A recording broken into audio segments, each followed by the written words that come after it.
ఏ విధంగా నిజమైనటువంటి సంతోషమైన జీవితం. అందుకే వాక్యము ఇన్స్ట్రక్షన్స్ ఇస్తుంది, ఉపదేశం. ఆ ప్రకారంగా మన జీవితాన్ని సరిదిద్దుకొని నడవాలి.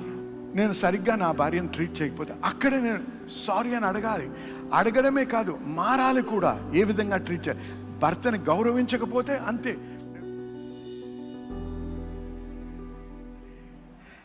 రెండో దినవృత్తాంతములు 7వ అధ్యాయం 14వ వచనం ఒకసారి చదవండి. నా పేరు పెట్టబడిన నా జనులు, నా పేరు పెట్టబడిన నా జనులు తమ్మును తాము తగ్గించుకుని వారి యొక్క చెడు నడతలను విడిచి, వారి యొక్క చెడు నడకలను విడిచి నా వైపు తిరిగిన ఎడల, నా వైపు తిరిగిన ఎడల నేను వారి పాపములను క్షమించి. ఆగండి, ఎప్పుడు క్షమిస్తాడండి? నీ చెడు మార్గములను విడిచి తిరిగిన ఎడల.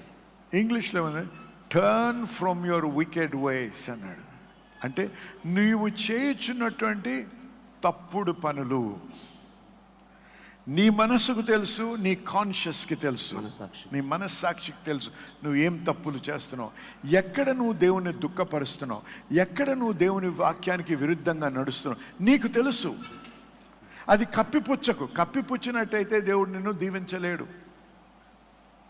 ఏమన్నా ప్రావర్బ్స్లో, డోంట్ కవర్ యువర్ సిన్. మీ పాపములను కప్పకుడి. కప్పినట్టయితే దేవుడిని ప్రార్థన ఆలకించడు అని ఉంది. ఆమేన్. చూడండి, యెషయా గ్రంథము 59వ అధ్యాయము మొదటి 2 వచనాలు. రక్షింపనేరకు ఉండునట్లు, రక్షింపకుండా నేను రక్షింపక నేరకు ఉండనట్లు యెహోవా హస్తం కురుచ కాలేదు. యెహోవా హస్తం కురుచ కాలేదు. విననేరకు ఉండునట్లు ఆయన చెవులు మందం కాలేదు. చెవిడి రాలేదు దేవునికి. మీ దోషములు చూసారా, మన దోషములు, మన పాపములు, మన చెడు క్రియలు మీకును మీ దేవునికి మన దేవునికి అడ్డముగా వచ్చాయి. చూసారా, పాపాన్ని మనము కప్పుకుంటూ పర్లేదులే అనుకుంటా నడిచినప్పుడైతే, పశ్చాత్తాపంతో దేవుని దగ్గరకు వచ్చి క్షమాపణ అడిగి మారు మనస్సు పొంది మన మార్గాలు మార్చుకోకపోతే, దేవుని పట్ల తిరగకపోతే, నువ్వు ఎంత ప్రార్థన చేసినా, ఎంత ఉపవాసం ఉన్నా దేవుడు నిన్ను దీవించడు. హల్లెలూయా, హల్లెలూయా చెప్పాలి. ఆమేన్. కాబట్టి మన ప్రవర్తన ఒకసారి గమనించాలి. మన కుటుంబంలో మన ప్రవర్తన ఎలాగుంది, మన పనిచేసే స్థలంలో మన ప్రవర్తన ఎలాగుంది, ఇతరులతో మనం ఎలా ప్రవర్తిస్తున్నాం, ప్రాముఖ్యంగా దేవునితో ఎలా ప్రవర్తిస్తున్నాం, భార్య భర్తలుగా మన ప్రవర్తన ఎలాగుంది. నువ్వు భార్యను కొట్టేవాడివా, దూషించేవాడివా, హింసించేవాడివా? ఎందుకంటాడు దేవుడు నీ ప్రార్థన? మతపరమైనటువంటి ముఖం పెట్టుకుంటూ నడవచ్చు. ఎవరిని మోసగిస్తున్నావు? నిన్ను నువ్వు మోసగించుకుంటావు. మహాభక్తునిగా నువ్వు ప్రవర్తించవచ్చు, కానీ నీ యొక్క ఆశీర్వాదము, నిజమైన సంతోషము, సంతృప్తి నీ జీవితంలో ఉండదు. భార్యను ఏ విధంగా ట్రీట్ చేయాలి, ఏ విధంగా వ్యవహరించాలి, ఆ వ్యక్తిని చూసుకోవాలి, భర్తని ఏ విధంగా గౌరవించాలి, భార్యను ఏ విధంగా ప్రేమించాలి, ఇవన్నీ కూడా వాక్యంలో వ్రాయబడి ఉన్నాయి. వాక్యము చదువుట ద్వారా, చదవడానికి కాదు, మనం మార్పు పొందడానికి వాక్యం వ్రాయబడి ఉంది. మన ప్రవర్తన మారాలి.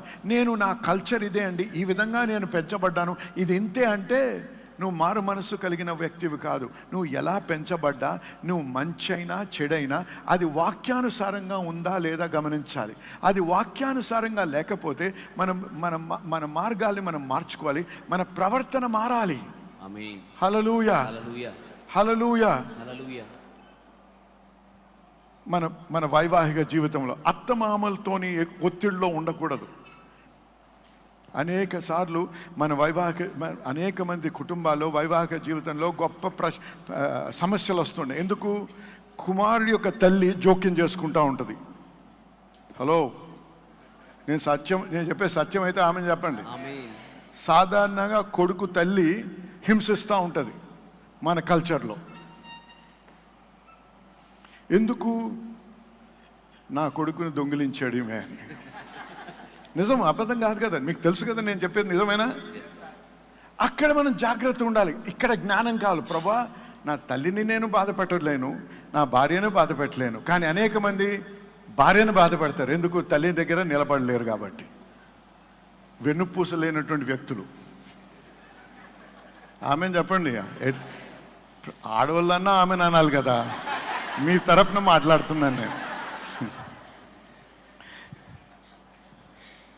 చూసారా ఏ విధంగా నిజమైనటువంటి సంతోషమైన జీవితం. అందుకే వాక్యము ఇన్స్ట్రక్షన్స్ ఇస్తుంది, ఉపదేశం. ఆ ప్రకారంగా మన జీవితాన్ని సరిదిద్దుకొని నడవాలి. నేను సరిగ్గా నా భార్యను ట్రీట్ చేయకపోతే అక్కడ నేను సారీ అని అడగాలి. అడగడమే కాదు, మారాలి కూడా. ఏ విధంగా ట్రీట్ చేయాలి, భర్తని గౌరవించకపోతే అంతే. నేను ఒక ఉదాహరణ చెప్తాను. ఒక జరిగినటువంటి అంశం. ఒక దైవ భక్తుడు ఉన్నాడు. ఆయన దేవుడు గొప్పగా వాడుకుంటున్నాడు. ఆయన సంఘంలో అనేక అద్భుతాలు జరుగుతున్నాయి, అనేక మంది దీవించబడతారు. కానీ సొంత ఇంట్లో ఏమీ లేదు, చాలా డ్రై, ఎండిన స్థితి. భార్యగా సంతోషం లేదు, సమాధానం లేదు, అంత నిరుత్సాహంలో బ్రతుకుతుంది ఆమె. ఒకరోజు వాక్యం చెప్తా ఉన్నాడు ఆయన. సడన్గా మధ్యలోంచి ఆమె లేచి వెళ్ళిపోయిందంట. ఆమె సడన్గా లేచి వెళ్ళిపోగానే ఆయనకి మనసులో గాయం కలిగింది. అయ్యా ఏమన్నాను నేను, ఎందుకు వెళ్ళిపోయిందా అని అనుకున్నాడు. అనుకొని ఇంటికి వెళ్ళాడు. ఇంటికి వెళ్ళేటప్పటికి ఆమె